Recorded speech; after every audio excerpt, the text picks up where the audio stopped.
The first thing I do when I move in below one of these pools in a mountain trout stream is analyze the pool for three particular things. The first thing I'm going to try to determine is where these fish will probably be feeding. The second thing I'm going to try to determine is then where I have to cast my fly. But the most important thing I have to evaluate is where to put myself in order to make that happen. Now, there are various feeding stations here I'm going to point out to you. We're not fishing this pool. I'm just going to use this as an example.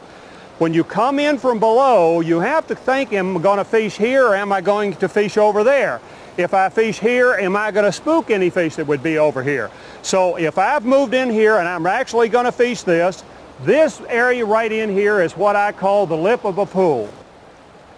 Right in front of that chunk of rock, there would probably be a fish holding.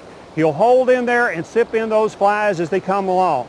So I'm in a perfect position to make that work. I could drop in here, drop a dry fly up across him, probably catch that fish if I'm lucky.